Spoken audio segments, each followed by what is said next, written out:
Olá família, tudo bem? Como é que vocês estão? Mais uma semana começando, mais uma semana de família nele, mais uma semana que nós estaremos aqui meditando um pouco na palavra, aprendendo um pouco mais.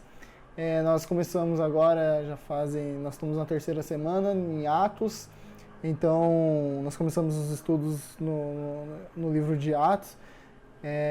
Como de costume, né, eu quero pedir para que você possa estar curtindo o vídeo, que você possa se inscrever no canal da igreja, que você possa compartilhar esse vídeo com mais pessoas, para que o alcance na igreja no YouTube seja maior.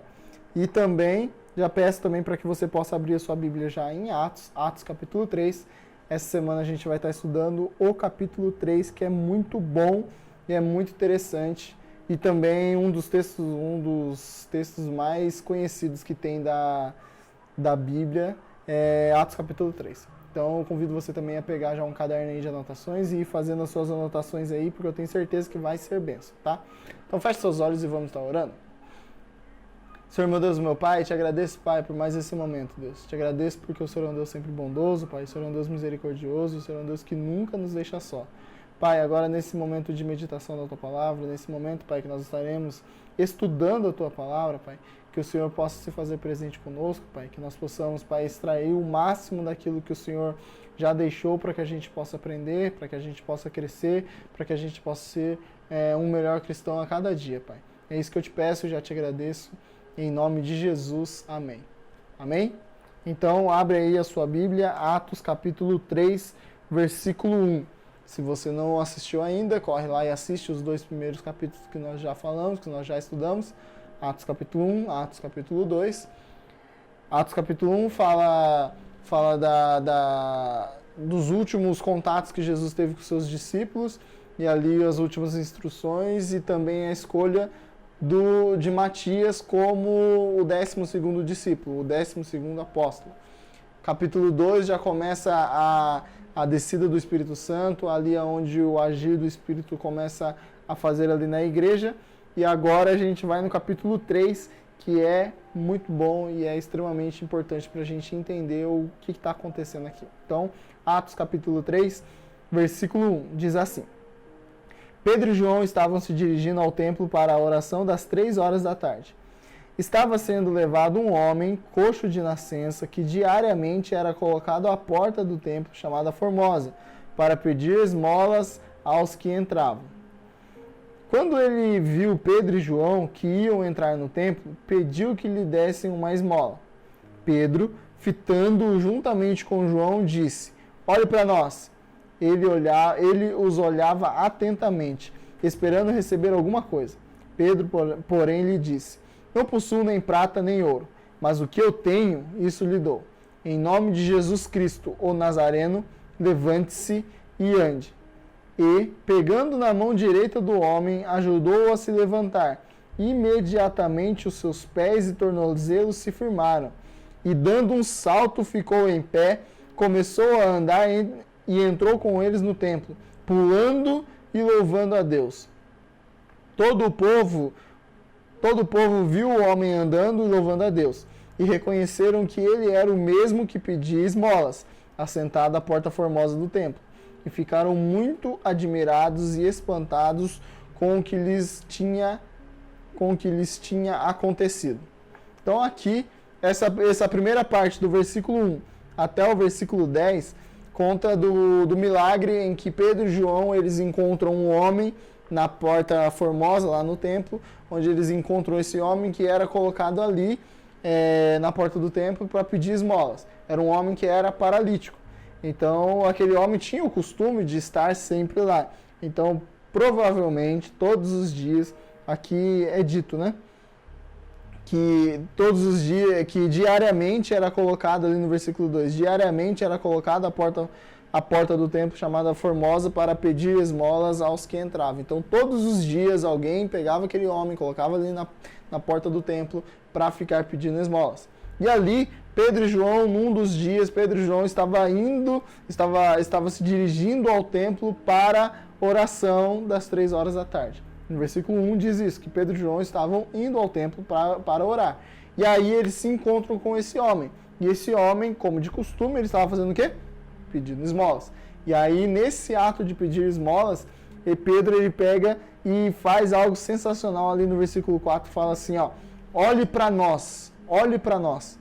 Ele os olhava atentamente, esperando receber alguma coisa. Ele esperava receber a esmola, ele esperava receber um dinheiro, ele não esperava ser curado.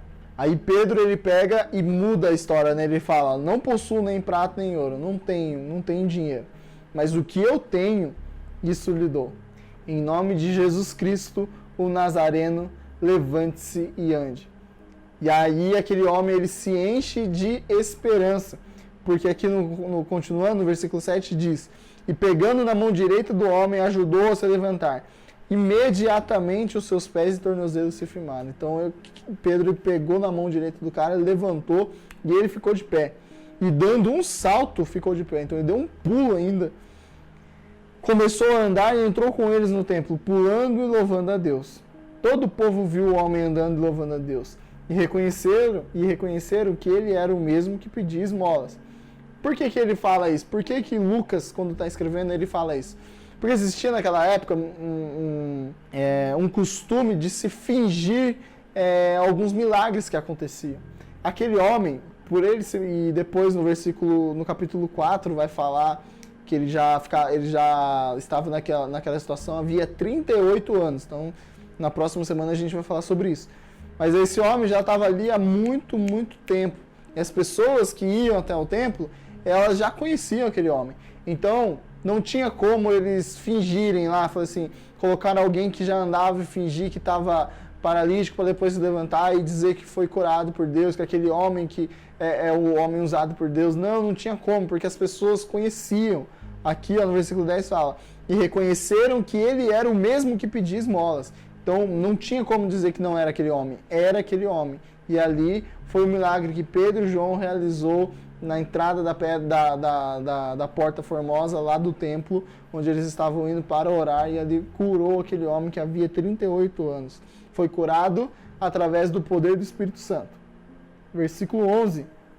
E aí Pedro agora ele vai pregar. Agora a gente já viu a pregação de Pedro, a primeira pregação, e agora na primeira pregação mais ou menos 3.000 pessoas se converteram, né? 3.000 pessoas foram acrescidas à igreja. Agora Pedro vai pregar de novo. Versículo 11. Enquanto aquele homem ainda se mantinha ao lado de Pedro e João, todo o povo perplexo correu para junto deles no pórtico chamado de Salomão.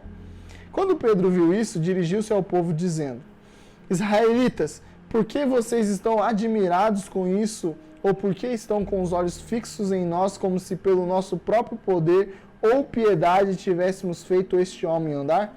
Então, não foi, Pedro já está falando, não foi por mim mesmo, foi por algo superior, algo que está além de mim, algo que é mais poderoso que eu. E aí, versículo 13, diz assim, o Deus de Abraão, continuando o discurso, a pregação de Pedro, o Deus de Abraão, o Deus de Isaac, o Deus de Jacó, o Deus dos nossos pais, glorificou o seu servo Jesus, a quem vocês traíram e negaram diante de Pilatos, quando este já havia decidido soltá-lo. Então Pedro aqui, ele de novo repete mais ou menos aquilo que ele já havia dito na primeira pregação. Ele acusa, ele mostra que os israelitas, que os judeus, eles condenaram a Jesus, que era o próprio Filho de Deus, à morte. E aí ele fala isso. Vocês, versículo 14, negaram o santo e o justo e pediram que fosse solto um assassino. Que assassino é esse? Barrabás. Então, lembra lá dos evangelhos? Barrabás foi solto no lugar de Jesus porque os judeus preferiram soltar Barrabás do que soltar Jesus e pediram para que Jesus pudesse ser morto, crucificado. Versículo 15. Vocês mataram o autor da vida, a quem Deus ressuscitou dentre os mortos, do que nós somos testemunhas. Olha os adjetivos que Pedro usa para Jesus. Pedro chama Jesus de santo, justo, fala que ele é o autor da vida. Santo, justo e autor da vida. São adjetivos que Pedro usa. E é muito legal, né? É muito interessante essa linguagem que Pedro vai usando aqui para que possa demonstrar e falar de fato quem é Jesus. Jesus, ele é o santo, Jesus, ele é justo, Jesus, ele é o autor da vida. Então vamos lá, versículo 16. Pela fé no nome de Jesus é que esse mesmo nome fortaleceu a este homem que vocês estão vendo e bem conhecem. Sim, a fé que vem por meio de Jesus deu a este homem saúde perfeita na presença de todos vocês. Então, aquele homem foi curado através da fé em Jesus, pelo nome de Jesus. Versículo 17. E agora, irmãos, eu sei que vocês fizeram isso por ignorância, como também as suas autoridades o fizeram. Mas Deus assim cumpriu o que tinha anunciado anteriormente pela boca de todos os profetas, que o seu Cristo havia de padecer. Então, de novo, outro adjetivo que Pedro usa aqui, Cristo. Não sei quantos nos acompanharam e assistiram os vídeos, mas lá em João capítulo 1, no Evangelho de João capítulo 1, a gente explica um pouco do que significa Cristo. Cristo significa ungido, né? Ungido. Então aqui Pedro de novo usa esse adjetivo para falar de Jesus. Portanto, versículo 19, arrependam-se e se convertam, para que sejam cancelados os seus pecados. Sempre a pregação de Pedro é isso. Arrependam-se e se convertam. Ele mostra o pecado, ele aponta o pecado, e aí ele diz que eles fizeram isso por ignorância, porque eles não sabiam quem era Jesus, né? Eles não conseguiam ver que Jesus era o próprio Filho de Deus. Mas aí eles falam assim, mas mesmo assim, arrependam-se e se convertam, para que sejam cancelados seus pecados, para que sejam jogados no mar do esquecimento, para que vocês possam alcançar a salvação. Vocês têm que se arrepender e se converter. Versículo 20. A fim de que da presença do Senhor venham tempos de refrigério e que Ele envie o Cristo, que já foi designado para vocês, a saber, Jesus. Então, viu aqui? Cristo. Cristo não é o sobrenome de Jesus. Cristo é um título. Cristo, ele significa ungido, né? Então, que Ele envie o ungido, o Cristo, que já foi designado para vocês, a saber, Jesus. Quem é o ungido? Jesus. Ao qual é necessário que o céu receba até os tempos da restauração de todas as coisas, de que Deus falou por boca dos seus santos profetas desde a antiguidade. Porque Moisés disse, o Senhor Deus fará com que do meio dos irmãos de vocês se levante um profeta semelhante a mim. A esses vocês ouvirão em tudo o que eles lhes disser. Quem não der ouvidos a esse profeta será exterminado do meio do povo. E aqui a gente tem que lembrar um pouquinho também lá, a referência lá a João capítulo 1.